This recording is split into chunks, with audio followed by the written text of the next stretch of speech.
25 de julho de 2017, às 10h30 da manhã, na sede da Procuradoria da República no Distrito Federal, gabinete 105, onde está presente eu, procurador Frederico de Carvalho Paiva, na presença do advogado Ivan Moraes, compareceu o senhor Paulo Roberto Cortez, brasileiro, auditor fiscal aposentado, o qual declarou que renuncia, na presença de seu defensor, ao direito ao silêncio, firmando o compromisso legal de dizer a verdade nos termos do parágrafo 14 do artigo 4º da Lei nº 12.850 de 2013, que o declarante e seu defensor autorizam expressamente, estão cientes do registro audiovisual do presente ato de colaboração em mídia digital, além do registro escrito, nos termos do parágrafo 13º do artigo 4º da Lei 12.850, os quais serão, ao final do ato, devidamente assinados e custodiados pelo representante do Ministério Público, ora presente, o qual ficará responsável pela guarda, custódia e preservação do sigilo das informações e apresentação à 10ª Vara Federal da Seção Judiciária de Brasília.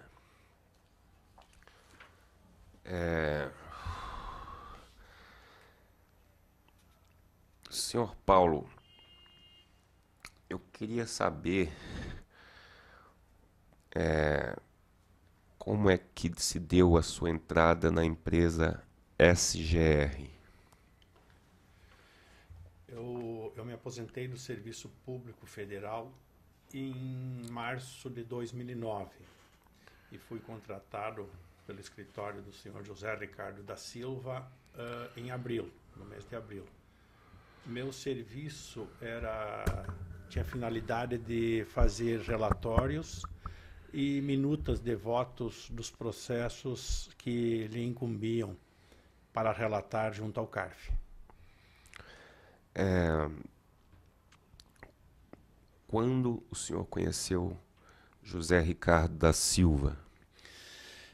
Eu fui conselheiro do antigo Conselho de Contribuintes até o ano de 2007, até o final do ano de 2007.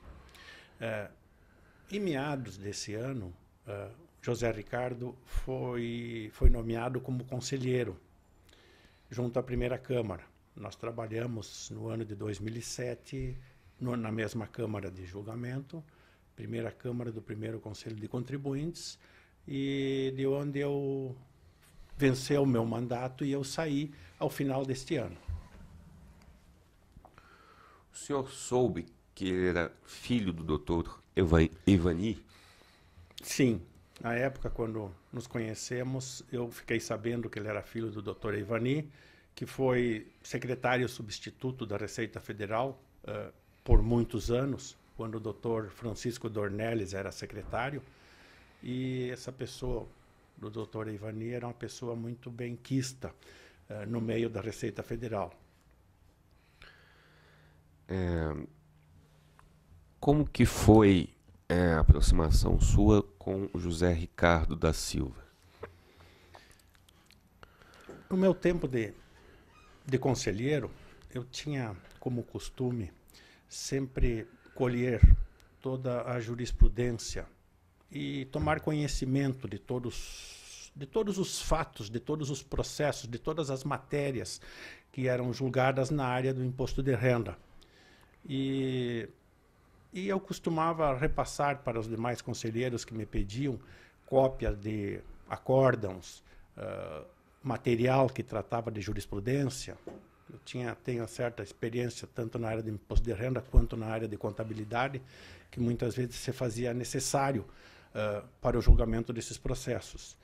E assim como o José Ricardo me pedia muitas vezes auxílio para entendimento de algum processo e também cópias de julgados referente a determinadas matérias.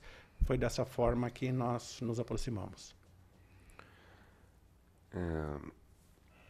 O senhor, depois que saiu do Conselho de Contribuintes em 2007, o senhor trabalhou aonde? Eu trabalhei no escritório do senhor José Ricardo. Desculpe. Em 2007 eu saí do Conselho e fui para a Delegacia da Receita Federal de Santo Ângelo, de onde é a minha origem. Posteriormente, eu fui convidado para trabalhar nos órgãos centrais da Receita Federal, junto à COSIT, Coordenação de Tributação, onde eu trabalhei até a minha aposentadoria em 2009. 2007, 2008 e 2009 eu fiquei trabalhando na COSIT em Brasília. Eu queria que você explicasse um pouco mais esse banco de dados de jurisprudência que o senhor montou. Em que ele consistia? Ele consistia em cópias de todos os acórdãos que eram decididos pelo Conselho de Contribuintes na área de pessoa jurídica. Devia ter talvez uns 3.000 acórdãos julgados. E eu tinha uma tabela onde relacionava todas as matérias e todos os acordos, todas as decisões, tanto das câmaras baixas do imposto de renda, quanto da Câmara Superior. Eu mantinha em mídia, posteriormente, todos esses acórdãos, que foram digitalizados, e esse material, posteriormente, foi apreendido junto aos HDs, até hoje não me foram devolvidos ainda. O senhor acredita que foi contratado por José Ricardo em razão da sua experiência no CARF? Sim, pelo que me depreende, eu fui contratado por causa do conhecimento que eu tinha nessa matéria de imposto de renda da pessoa jurídica e para auxiliar na elaboração dos relatórios e minutas de votos, bem como fazer a explicação antes das sessões, após a elaboração desses processos, das minutas de votos, eu fazia as devidas explicações de cada matéria que ele colocava em pauta para julgamento. Como é que era o conhecimento do José Ricardo? Da área do imposto de renda, ele não tinha grande conhecimento, tampouco em contabilidade. Então, antes de cada sessão, quando eu trabalhava com ele, eu fazia as devidas explicações. Repassava para ele o material e fazia as explicações de cada matéria a ser tratada em cada julgamento. O José Ricardo tinha capacidade para sozinho elaborar um voto? Eu entendo que não tinha essa capacidade. Ele não tinha conhecimento da área, tanto do imposto de renda como, já dito, área contábil, que muitas vezes se faz necessário para entendimento do julgamento dos processos de imposto de renda. O José Ricardo, ao longo do tempo que os senhores trabalharam juntos, ele continua tendo dúvidas sobre direito tributário? Sim. Como eu já havia falado, antes de cada sessão de julgamento, durante todo o período que eu trabalhei lá, os processos que eu fazia, que eu elaborava, que eu estudava, elaborava relatório e minutas de votos, cada um dos processos eu fazia explanação para ele e justificava, apresentava as justificativas do porquê aquela matéria deveria ser tratada daquela forma, deveria ser julgada daquela forma. Como que são as questões julgadas no CARF? São questões complexas? Sim, muitas vezes são questões muito complexas e muitas vezes acontecem fatos novos, planejamentos tributários novos.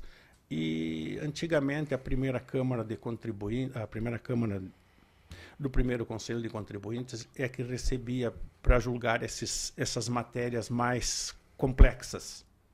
Foi quando o José Ricardo entrou em 2007. Esse período é onde lá chegavam os processos de maior complexidade, e bem como as matérias que surgiam novas, decorrente de legislação nova e de planejamentos tributários feitos pelas grandes empresas. O José Ricardo dominava essas questões? Não, ele não tinha conhecimento.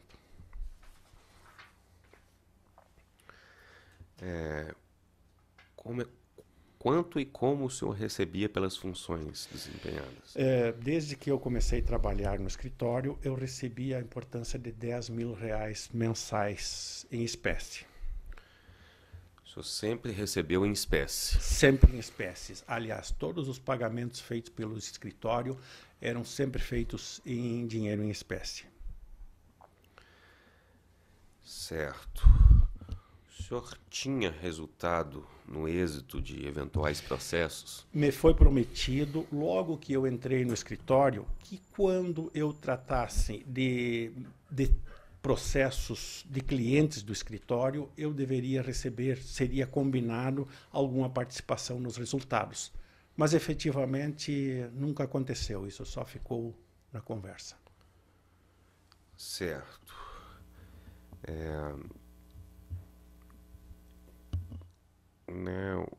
Além do senhor, mais alguém fazia os votos para o José Ricardo?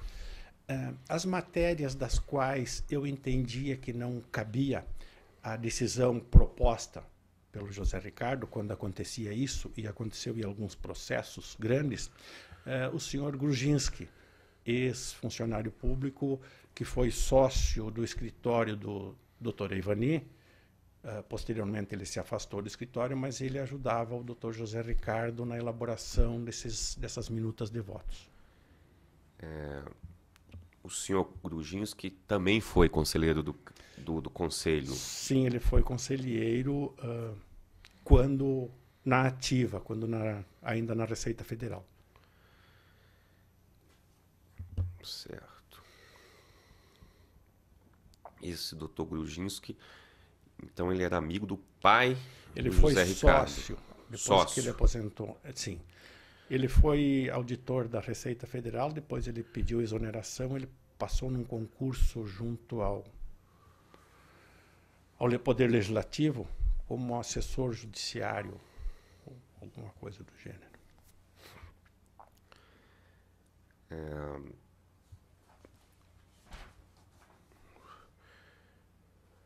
O senhor sabia que o José Ricardo praticava atividades ilícitas no momento em que foi contratado? Não, eu não sabia.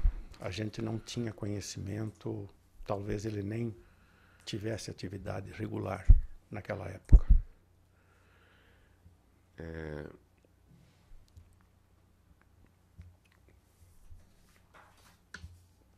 Como é que foi com o passar do tempo? Podemos fazer uma pausinha? Sim. Eu gostaria de tomar um pouco d'água.